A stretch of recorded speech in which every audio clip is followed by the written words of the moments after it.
Welcome to the Faith and Work Hour with your host, Anthony Knight. Um, we have a lot to get into this morning, and we're going to dive right into it. But before we start, we want to do the inspirational quote of the day.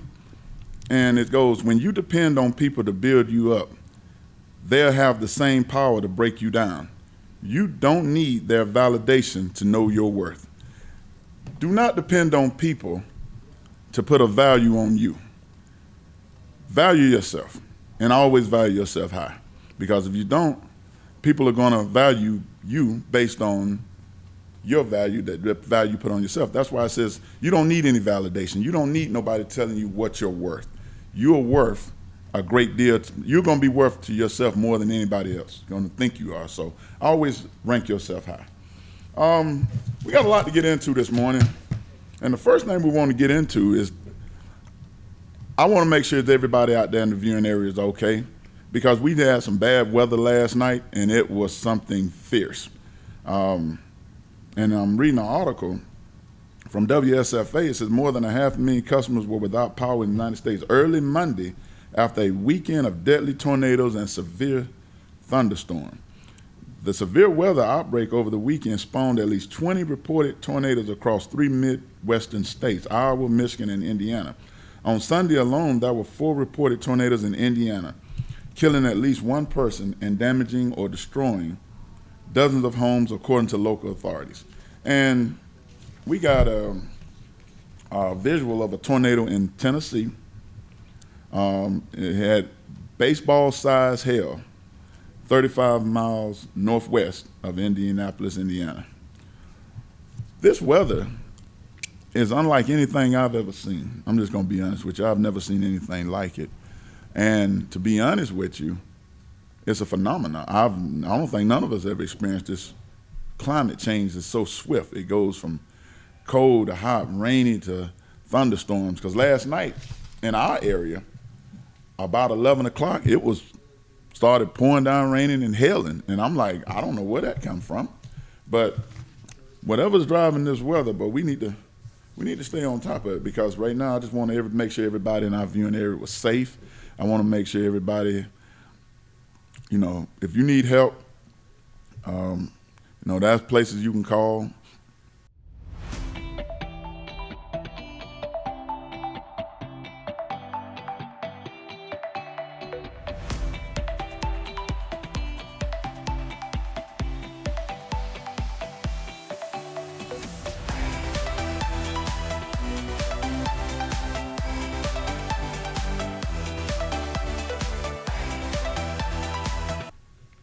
I got a beef with Draymond Green. He's a forward to play for the Golden State Warriors.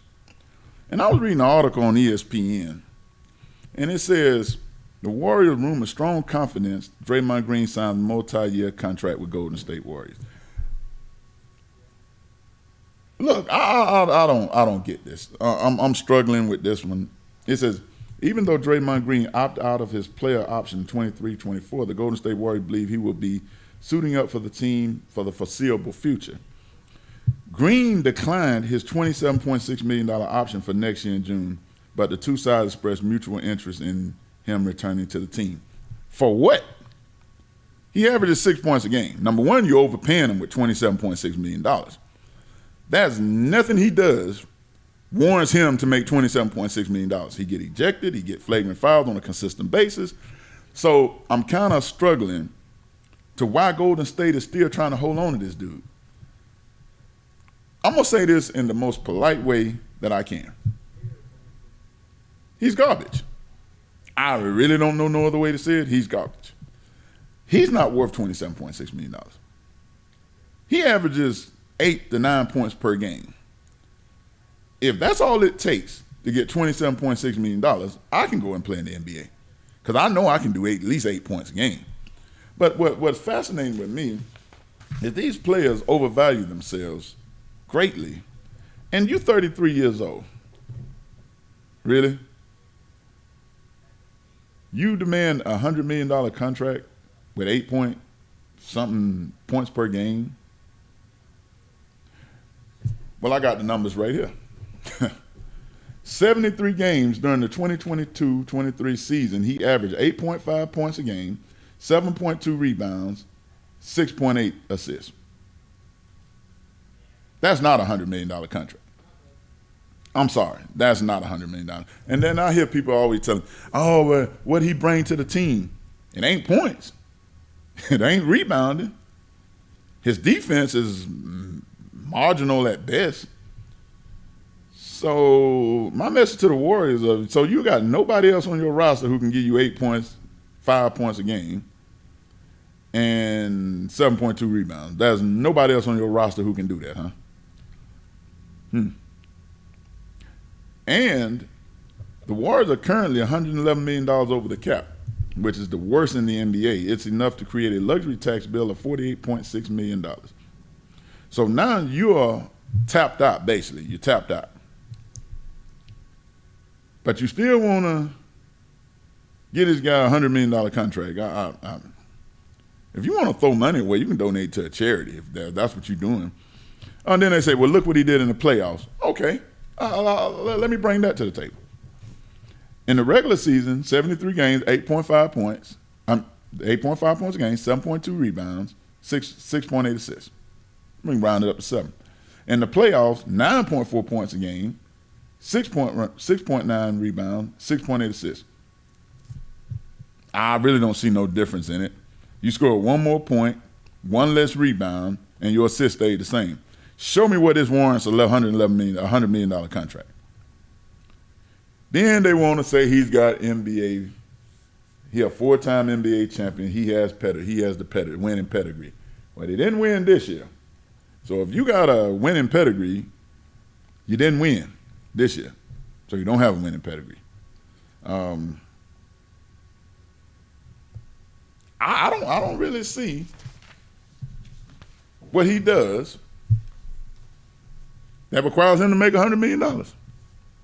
Not with no 6.8 points, 8.5 points a game, 7.2 assists in the regular season. Well, he's the emotional leader. Still ain't scoring. So what are you emotionally about? What are you emotional about? Look, man, I'm all about people getting their money because the NBA it has a rigorous schedule, 82 games, then the playoff games if you go to the finals and all that stuff. You don't have to overspend for somebody who's not giving you any points anyway. That's getting you more technical fouls, flagrant fouls, putting your team in harm's way, fighting teammates. You know, Jordan Poole, when he punched Jordan Poole. He punched Jordan Poole, and Jordan Poole gets traded.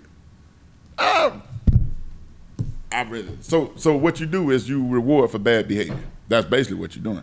So I really don't understand this, that how do you reward somebody for doing something bad, get rid of the person that he assaulted?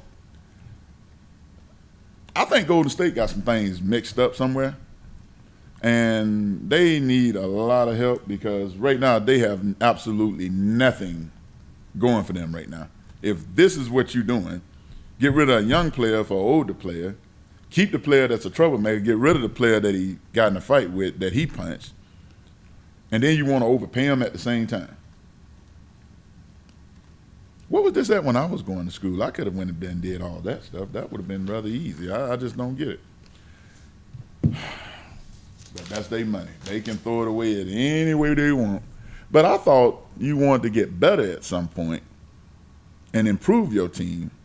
So by giving an older player who's 33 a $100 million contract, getting rid of a young player with a lot of potential, getting rid of him and keeping the troublemaker improves your team, I'm really not understanding this. Maybe they got a strategy in place. Now, I don't know what that strategy is.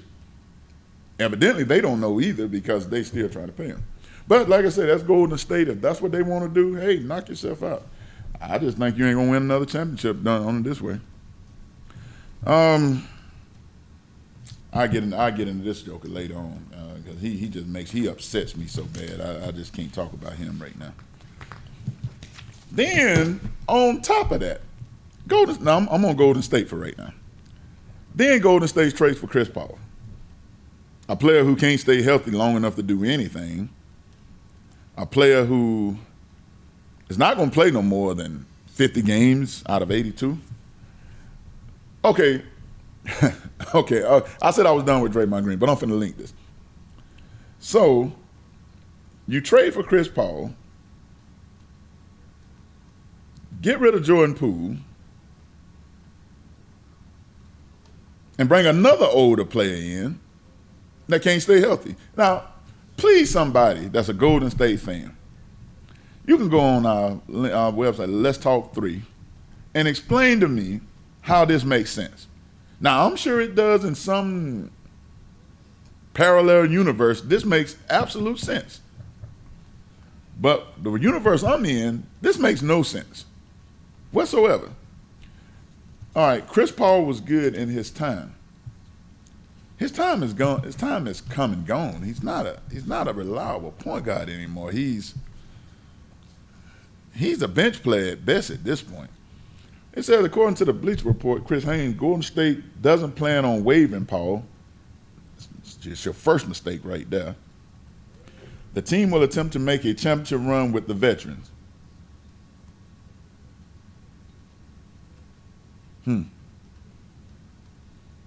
Once again, this is another move they're doing that makes no sense. Washington has been working on the phones to find a taker for Paul. $30.8 million contract. So now you're going to take up this $30.8 million contract and a guy that ain't going to play but half the season. It's not going to be available in the playoffs. He's not been available in the playoffs. I don't know how many times we're going to go over this. He was just with Kevin Durant and Booker in Phoenix. They couldn't rely on him. He couldn't stay healthy. He's not a player that you want. If you depend on him to win, if this is what you're banking on, I'll forfeit the season. You already lost this season if you're banking on Chris Paul. I know I got a lot of Chris Paul fans out there. Oh, well, he's a starting point guard. Oh, he's this and that. Still ain't got no ring. They done moved him more. He done been moved around more than checker pieces have. It says, while Paul is clearly not the same player, he was during this in his prime, or even 2 years ago, they had to slide that in. It's not saying he ain't even the player he was 2 years ago. Now, I wouldn't have said that. Now, I showed him a little bit of dignity, but he's not the player he was 2 years ago. Now, look, I want you to see how they try to justify this. He still is an effective contributor. Where? He averaged 13.9 points a game, 8.9 assists, 4.3 rebounds per game last season. During the season being injured in Phoenix second round series against the Denver. When is he not injured? Let's skip his help. Explain to me a time that he's not been hurt. I haven't seen it yet. You know what? Me and a friend of mine, and I'm sure Napo ain't gonna mind me bringing him up. Me and Henry Smith, good friend of mine. He's from Brundage. We used to shoot basketball together, and me and him contact each other every week. So we talk about sports. And me and him was sitting there talking on the phone, and we said, when we seen this move, we like, Phoenix got rid of him for a reason, because he was not a contributor like they trying to hype him up to be. You can't contribute if you're in street clothes. I'm sorry. All y'all Chris Paul fans, I'm sorry. The guy is average to below average. When they say, well, you can't play ball, true. I never said I could. But I can stay healthy more than he can. Then it says the Sun considered waiving Paul before the Beal trade fell into their laps, choosing to go all in on a core of Beal, Kevin Durant, and Devin Booker. Washington sent Beal to Phoenix at a significant discount as the team embarks on a rebuild, so Paul was never considered a long-term option there. Duh. You know,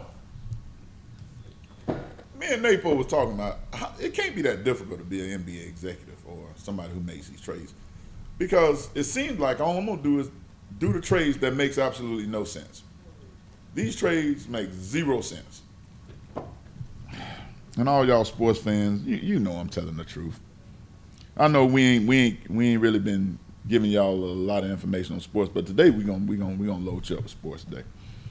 It says Phoenix was his best overall situation as an NBA player as he seemingly matured from past tensions with co-star Blake Griffin and James Harden. It's hard probably to play with me to be my teammate because a lot of times I have one track mind, and that is to compete. How are you competing on the bench? Everybody else is in clothes, basketball clothes, you in street clothes. What are you competing with, and who are you competing for? Because you're not competing for Phoenix on the bench. I'm sorry, you can disagree with me all you like. Numbers do not lie. The dude is average to below average. He in the playoffs against Denver, me and him both played the same amount of minutes. He wasn't on the court, neither was I. So, but he's making $30.8 million for not doing it. And the dude is 38 years old. Man, his prime, he's past his prime. He might be a good bench player. Put him on the bench. Let him come in garbage time. Let him take the place of a real point guard, and let him go like that. But you cannot bank on Chris Paul being your reasoning of you winning a championship. So now, this is how we got it going on. We got Draymond Green, who's a troublemaker, and 33 years old. You kept him on the roster. You got Chris Paul, who's way past his prime, who should not even be in the uniform at this point. He should be a coach. So you bring him in.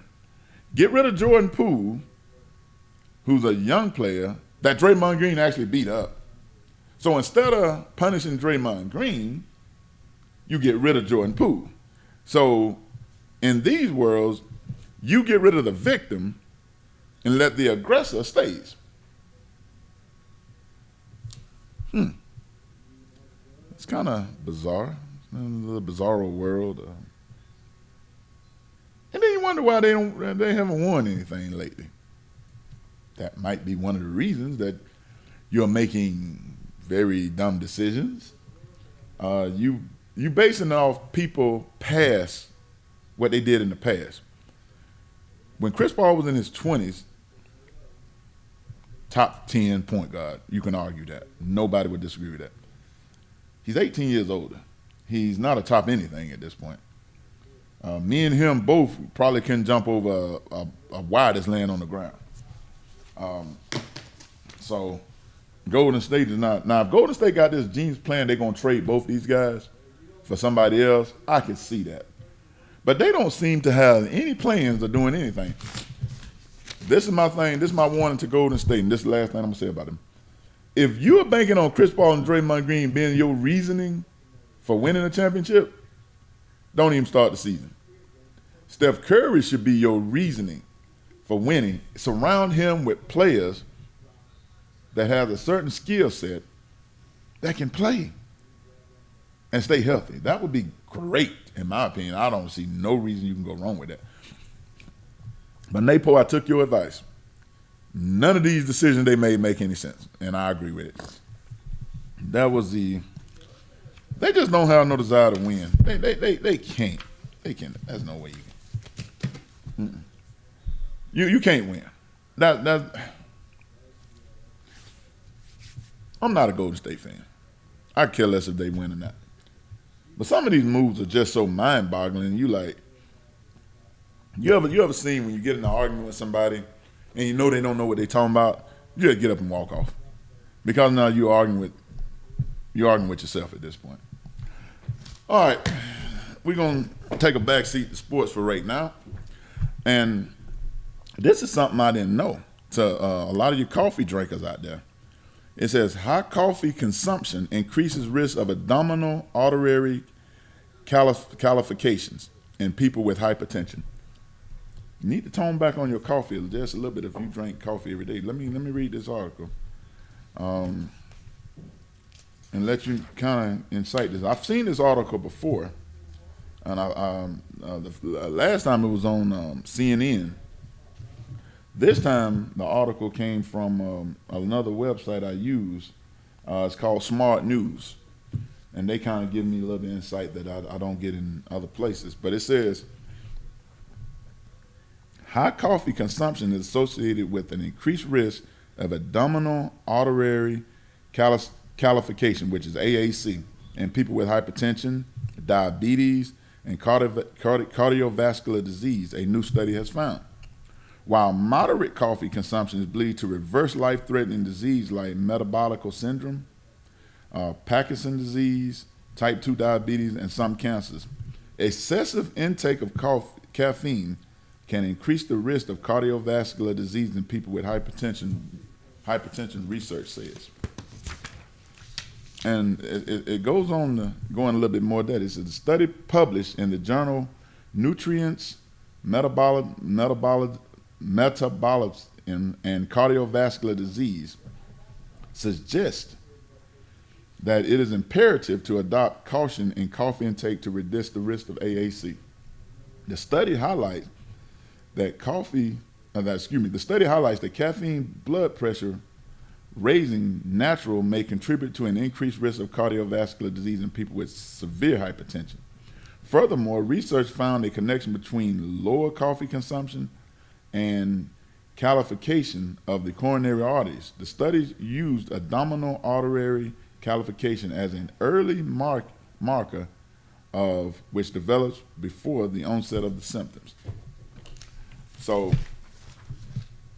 you have to be very careful when you're drinking a large. If you're one of these heavy coffee drinkers and you have hypertension, you have high blood pressure, you want to kind of tone back on your coffee drinking just a little bit.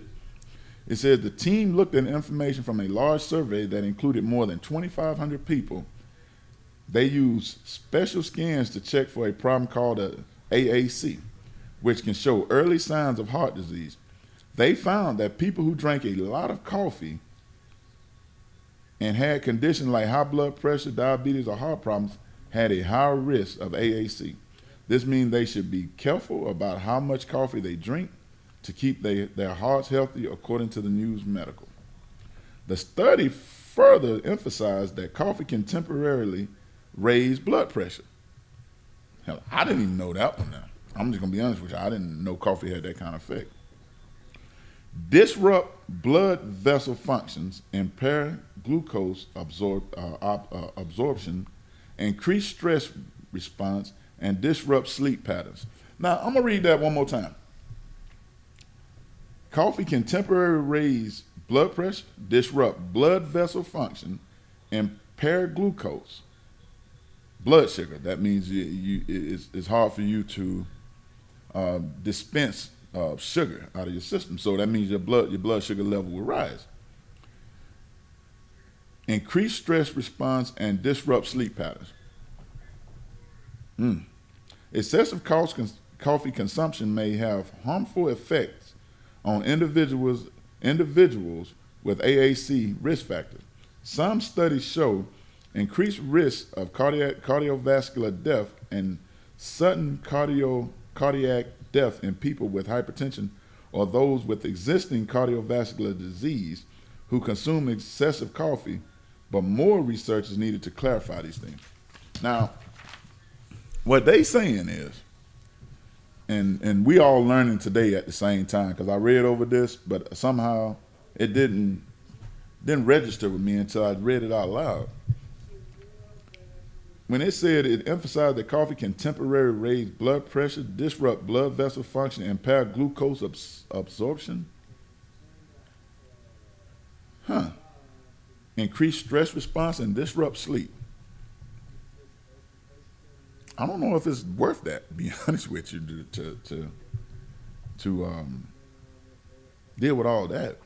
So my thing is, if you're a heavy coffee drinker and if you have high blood pressure, type 2 diabetes, and you notice they say type 2 diabetes, then they say type 1, even though type 1 is the most severe one, because with type 1 it's showing that your body's not even producing insulin. Type 2 is your body's producing it, but not enough to effectively disperse sugar out of your bloodstream.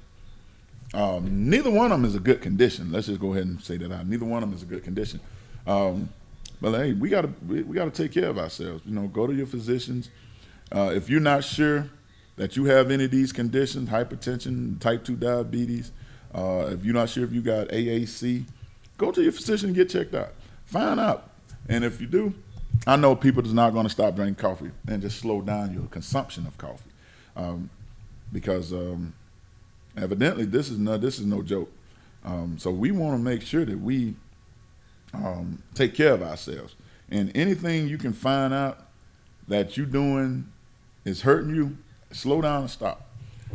I have type 2. I'm a type 2 diabetic, so I don't take the insulin shots. I take something like Ozempic, something I can take once a week to control it. But exercise, eating right, that has a lot to do with your controlling your diabetes. Diabetes is a silent killer, and it's vicious. It affects a lot more than people think. My blood sugar at one point went up to over 600. That's the farthest that little reader would read. It would mess with your vision. It would cause you to be tired a lot, and in some cases, with severe cases of type 1, amputation. It affects kidneys. It has so many things it can affect. So we just be careful. Try to take care of yourself as much as possible. If you are a high coffee drinker, like I said, go see your physician. Talk to him about AAC. If you have any of those conditions like hypertension, type 2 diabetic, anything of that nature, go and find out. And let your physician let you know that, hey, slow this down, slow that down. But when it says disrupt blood vessel function, that's bad, because you don't want nothing that restricts the blood from flowing. So hey, let's just take care of ourselves. What we're gonna do right now, we're gonna take a quick commercial break, but we will be back with the Faith and Work Hour with Anthony Knight. Don't go nowhere. We still got a long way to go, and we in a long line of traffic. So we'll be right back with the Faith and Work Hour.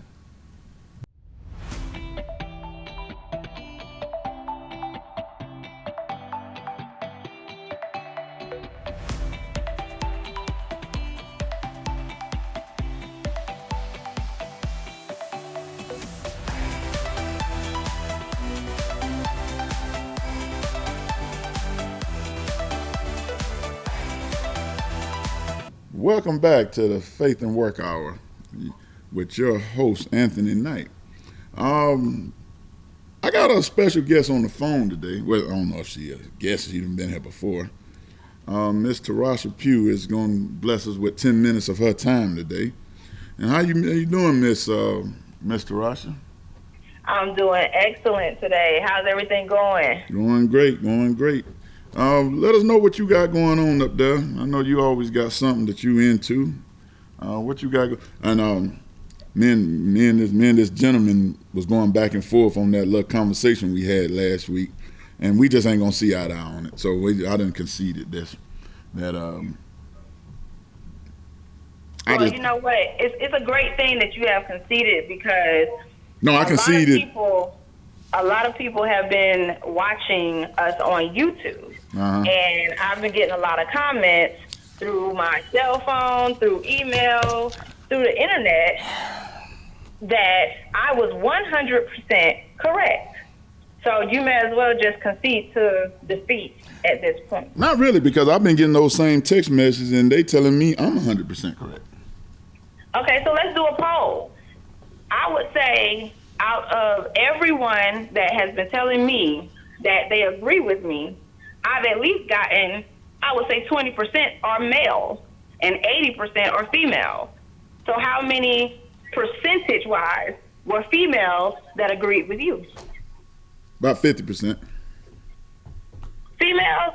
Come on, get off of that. Come on now. I'm just saying. You know that's not. Not even true. I haven't asked but 4 people. No female is going to agree with that. If I ask 4 people and 2 of them say they agree with me, that's 50%. That's 2 women, right? That's 50%. So 50% of the women have agreed with me. 50% of the women have agreed with you. Out of the 4 I've asked. Now, I know that you've asked more than 4 people, because I've gotten more than 4 people to respond. Well, I'm just saying, I just asked 4 people and 4 women I asked. Now, all the men agree with me, except one with a few exceptions that's in here that don't agree with me. But most of all the rest of the men, 99% of the men agree with me. Now, I know that there was a female that you asked that agreed with me. Who was that? The one that lives in your home.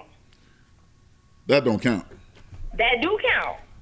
But I've asked 4 more women, and Oh, hold see. on. One more texting me. Yeah, she don't count either. I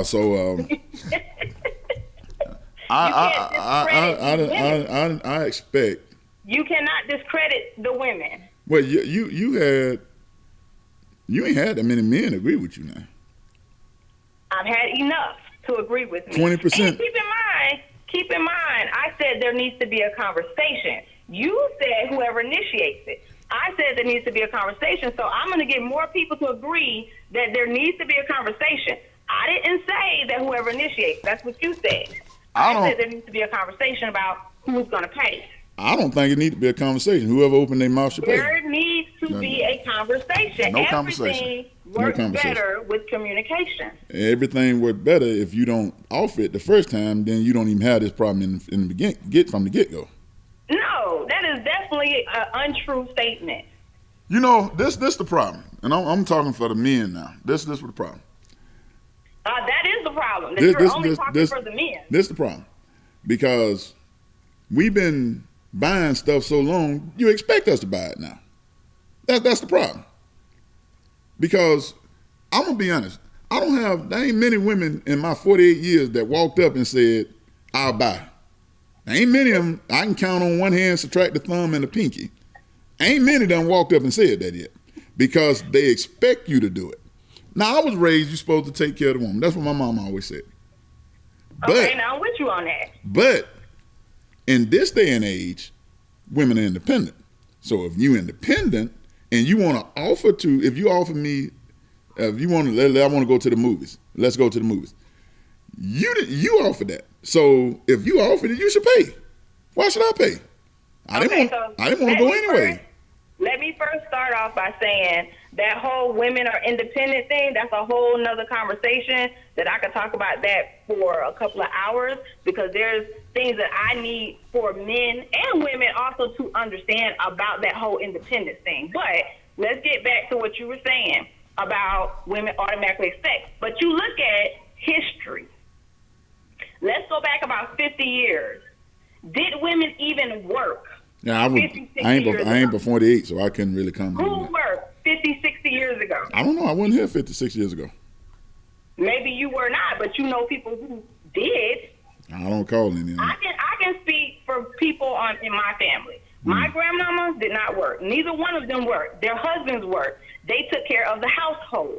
That's how it was ran. They had children. And even this day and age, when you have children, daycare is so expensive, one person going to have to stay at home, because you're making a whole, career for just the daycare. Daycares are like 60, 70% higher than what they were 20 years ago. Okay. So in society, they have made it that way. Well, that don't mean you have to go by the pattern. You don't have to work. But you don't have to go by that pattern. Just because they made it that way, that don't mean you got to follow it. And that's why there are exceptions to every rule. And that's why I'm saying. But that is not the rule. Don't make the rule is the rule is most women. See, you pause. I'm trying to phrase it. Most women. You're thinking a little bit too hard. Most women won't. Most women do not expect to pay. That's just bottom line. No, they do not. But if you ask them, if there's a conversation about it, and it's a conversation that this person likes, they will. I don't know no woman that actually likes the person that they're going out with, that if it was a conversation that they would refuse to pay. Oh yeah, it's been situation that has happened. They think, why should I pay? Yeah, it has happened. That's not nothing unusual, because they are entitled to think that they are not supposed to pay. Wait, did you just say women think that they're entitled? Yeah. Okay, that's a whole nother conversation. Cause yeah, I'm When not gonna when get you that. when you That's a think whole nother when you conversation. think that this is how it's supposed to be, it's called entitlement. That's not called entitlement. Yes, it is. Entitlement is that you expecting expect something, for and nothing. this is what they expect. No, you are getting something in return. What am I getting? Getting time with that woman. You are getting something in return. I can't get time with her and she pay? Maybe so. If you all have a conversation. No, ain't no conversation. You have to have a conversation You about can it. have a conversation about the sun. It ain't gonna stop it from being hot. Exactly my point. That means they're gonna But it want will to make pay sure that regardless. you are covered. If you had a No, conversation that coveredness with the ain't sun gonna- and the sun said, hey, I'm going to be really hot today, then you can say, you know what? I need to put on some sunscreen. Maybe I need an umbrella. Or maybe you need to stay in the house where you don't have to worry about it. If there was a conversation, it would be a little bit more helpful. It's not going to be more helpful because it's been proven. You tell them, okay, well, you're going to pay. Well, why should I pay? That's the conversation. You the female that you're trying to go on that date with. Well, that's 90% of the females, though. But you need to change that. So you're going to get one of them, they're going to do the same thing. Maybe that female does not like you enough to pay. Then you shouldn't like me enough for me to pay then. No, that's not the case. No, ain't no free. That's not the case. Ain't no free. Because if you flip the script now, and you look at men. If a man is not attracted to a woman, he's not going to ask her in the first place. So if you ask that man that you had to have something that made me attractive to you, I'm going to use that. So now you're saying women anybody. use stuff just to get a free meal or something? Is that what you're saying now? Trust me, these women, it ain't just a free meal. No, I'm not buying You it. can go anywhere and get somebody to buy you a meal. You don't have to be on a date with that person for that person to buy you a meal. I ain't gonna buy you no doggone meal. There's a lot of men that will. I've had men to buy me meals and I don't even know them. Because they got an alternative motive. Of course they do, but that's not my fault. So you just using that then. No, it's a gift. I'm going to accept a gift. That's not a gift. That is a gift because No, you didn't no. get nothing for it in return. You gave me that meal. No. I'm not buying into that. You don't have to. You're not a female. Because a lot of females, if a man walks up to you and say, hey, I think you're good, you're beautiful, whatever the case may be, and he offers to pay for your drink or to pay for your meal, to buy you a bag of chips, whatever it is, that is a gift. then what's wrong with a woman doing that? There's nothing wrong with the woman doing that. You just have to find the right woman. I ain't never seen one that does it. Like I said before, sometimes you have to look at it as if this woman is not willing to pay for the meal and she can afford to do so, let's make sure that we put that in there, if she can afford to do so. Oh, nah, as if. Well, what if he can't afford to do so then? Well, that's why I said there needs to be a conversation. Again, there needs to be a conversation. No, the conversation's That's over when with. you find out. That's when you find out if someone is even worth your time. Well, I can say I found out if she worth my time. No, because it may be a situation where she can't afford it. She just don't want to tell you that she can't afford it. Hold on now. To me, it sounds like you being biased. Everything you saying is geared to the woman. And I say, well, just like the man, you want to find out if she's worth his time, you saying no. Why is that no? Are you serious? Yeah. On my birth certificate, it says female. What's that got to do with That's not anything? being biased. I am a female. No, I'm you gonna being speak from my biased. You being experiences. biased because you saying the rules don't apply to a man that applies to a woman. I not once said that. You just said it. I did not say that. Did I not ask you that if a man want to find out if you worth your while? You said no. What do you mean no? Well, he doesn't have he does not have the right to find out if you worth his time. I said that. I said you. That's need to being find a biased woman then. Who likes you enough in order to have that conversation with you to pay? I said that a man might want to find out if you worth his time. You said no, but you said the woman want to find out if she worth her time. Okay, explain to me this. How can a man find out if a woman is worth his time? Well, how can a woman find out if a man is worth her time? By having a conversation. So then why did you say no when I said the man want to find out if she's worth her time then? His time. By having a conversation. That ain't what you said though. That's what I've been saying since the last show. No. There needs to be a conversation. I said, you said the woman might want to find out if the man is worth her time. Is that not what you said? And I said, well, maybe the man want to find out if she's worth his time. You said no. So how did that work with her and not him? That's not what I said. And Yes, you did. Okay, let me put it you can like go back and it'll be replayed, so it'll show it. Let's put it like this.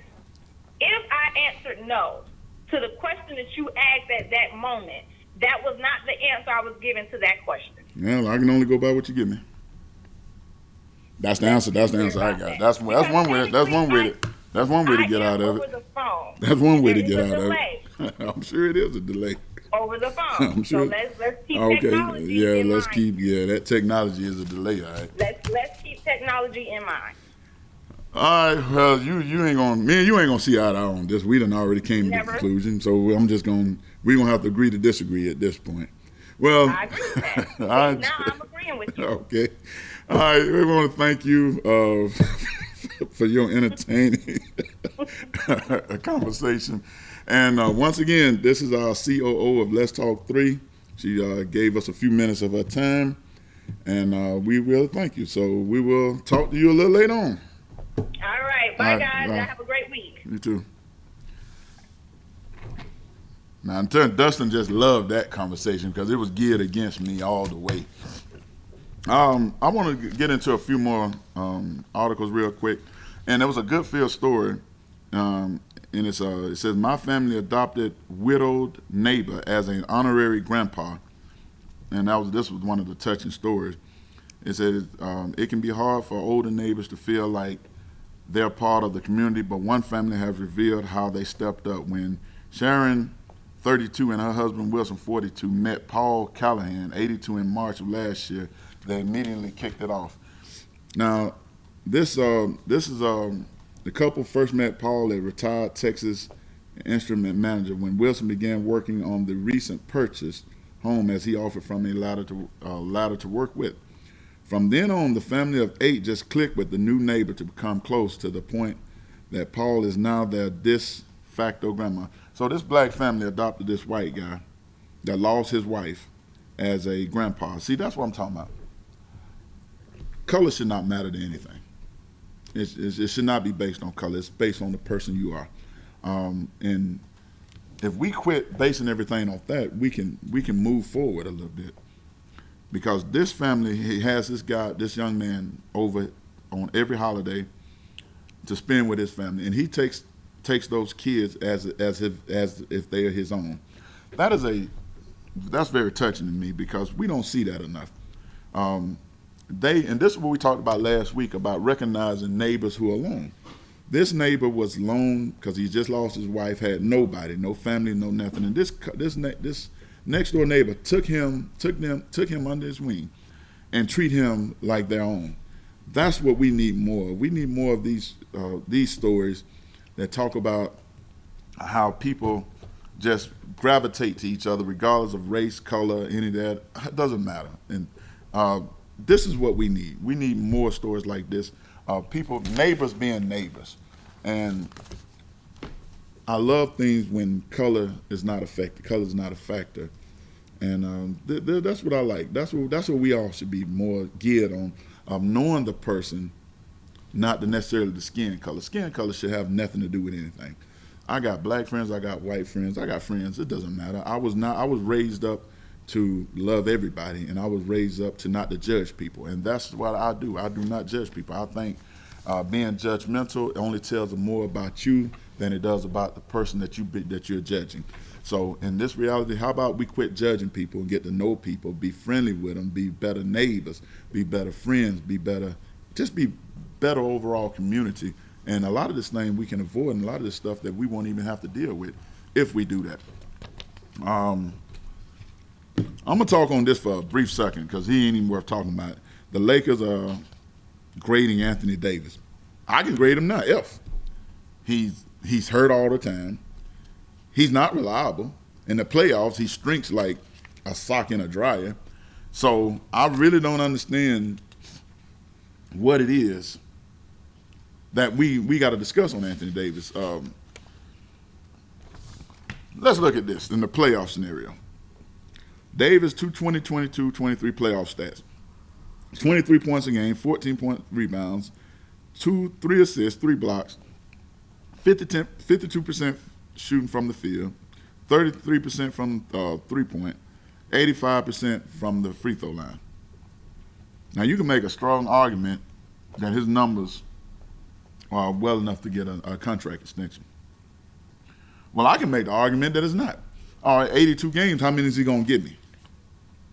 50? So the other 32 I just got to do without. So I don't really know if I'm going to give a contract extension to a guy that's getting outplayed. And Davis is rather young. He's not 30 something. He's late 20s, maybe early 30, 31. You get outplayed by LeBron, who's 40 years old. That's unacceptable. And you're supposed to be the dominant force in there. That's clearly unacceptable in my eyesight. So I'm not giving him no contract extension. I'm trying to trade him. You know, me and Napo done talked about this. We're trying to get rid of him because he's not going to give me anything. He's going to be hurt all the time. I don't know what his offseason regimen is. Whatever it is not working. He's hurting the Lakers more than it's helping because he's got them hog-tied. And I just don't understand why I would have to make a big decision on this. He's not getting a contract extension. He's lucky if I don't trade him because he's not worth the contract extension, not no $100+ million. That's just not going to work. All right, my viewing audience. I am having surgery on my right shoulder this week, and sadly, I'll be recovering for up to 12 weeks. So I'm supposed to stay home and take it easy. Unfortunately, this means that I will not be able to host the Faith and Work Hour for a while, so we will take a break from airing on this channel. However, you can tune in onto our podcast on Spotify. The podcast is called The Lion Den Uncensored. Subscribe to our YouTube channel, Let's Talk 3. Click on the video of this show, and the link to our podcast will be in the description. We appreciate you letting us come into your homes via Channel 52 every Wednesday, and we enjoyed sharing our thoughts with you. The Lion Den is a little different than the Faith and Work Hour. We discuss topics, and we do not hold back our opinion or emotions. For those who enjoyed the content of the Faith and Work Hour, don't worry, the Faith and Work Hour will return, but it will only be posted to YouTube, so make sure you are subscribed so you will be notified of its return. We want to thank you for allowing us to be here. We want to thank Steve, producer. We want to thank Dustin, the executive producer. We want to just thank y'all because we could not have done none of this without the help of everybody that's involved in this. We really, really enjoyed coming to you, giving insight. We've learned from y'all and y'all learned from us. So we just want to say thank you because, like I say, this was an opportunity that we did never imagine we would get, but we somehow got it. Thank you. So we want to thank you that. And Dustin does a extravagant job of accommodating us when we need him to. So, but my shoulder has to be fixed. It's got to be fixed. I can't keep walking around here like this sideways. So that's what, like I say, you can. However, you can tune on to our podcast on Spotify. Like I said, it's called The Lion Den Uncensored. Like I said, subscribe to our YouTube channel, Let's Talk 3. Click on the video, and the show link to our podcast will be in the descriptions. Once again, I can't thank everybody out there enough for the support you've given to us, the feedback we've gotten, and we really, truly appreciate every one of y'all. And while I'm in rehab and recovering, we will never forget you allowing us to come into your home to spread some laughter, a little bit of facts, and some serious topics also. So we really, really, truly thank each and every one of you for everything that you have done for us.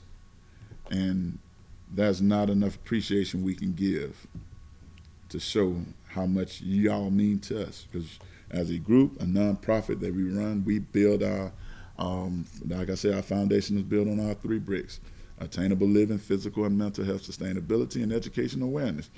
And we're going to continue standing by those. Even though the name changed, what we do didn't. We still are going to try to fight to get funding to help those that are less fortunate. We're still going to fight to educate and to provide books and summer programs for kids. We're still going to fight the physical and mental part because mental can mean anything, and the physical strain of society can weigh on you. The mental strain of school can weigh on you, and sometimes it gets overwhelming. So that's where we step in. We try to uplift you. We try to take some of that strain and pressure off of you. And this opportunity with this TV show has given us an opportunity to reach people that we probably wouldn't have never reached. But it's always good to know that we got the support of this channel. And we will always continue to keep in contact with them as long as this rehab is going on. I'm going to end with an inspirational quote. And I'm just trying to find a perfect one to read. This one comes from Wayne Dyer. If you change the way you look at things, the things you look at change. If you think positive, you'll get the positive outcome. If you think negative, you're going to get the negative outcome. So let's all think positive. Let's all think uplifting. Let's all think that we can make a difference. We can make a change. Because the only time that we're going to accomplish anything as a society, if we decide to come together and all pull in the same direction. Now, once we do that, there's nothing that we can't accomplish, and there's nothing that we should not be able to accomplish. So we're going to strive for being greater. And just in case we haven't spoken about it in a while, the attainable living is we support elderly people that we don't want you to make a choice whether you're going to have to buy food or keep your lights on. That's a decision that nobody should ever have to want to make. So we step in and want to make sure that you have food, living quarters that's respectable, and it's too hot right now to not to be in air conditioning or central air. So if you know a relative that's living by themselves in this extreme heat, make sure you call and check on them. Make sure that you go over and see them. If you can't, if they don't answer phone, make a trip over there. It's not going to take long. Make sure that you check on the seniors who paved the way for us, because I know I'm going to. And then physical and mental health sustainability, go to get regular checkups. Please get regular checkups. Please exercise, eat right. These are the things that can affect the mental part just as well as the physical part. And educational awareness. We always love kids to be able to read. We want them to read more than they play video games. I know that's almost impossible, but that's what we want to try to do. So we want to make sure that they understand that reading is fundamental and it's healthy, and we want to educate. We want to give them educational books as well as fun books. We want to do after school activities, after school programs. We want to do school year round, not just 1 month out the year. We want to make sure we keep everybody on the same playing field, that everybody got the same opportunity. You got books, you got paper, you got pencil. We don't want nobody to be left out and feel like they're being left out. That's where we step in with educational awareness, because we don't know everything, we don't see everything. We rely on teachers a lot to inform us on what's going on, and that's what we're going to continue relying on, the help from the community to let us know, okay, this and this. But the one thing about us, we're going to support you. We need you to support us also.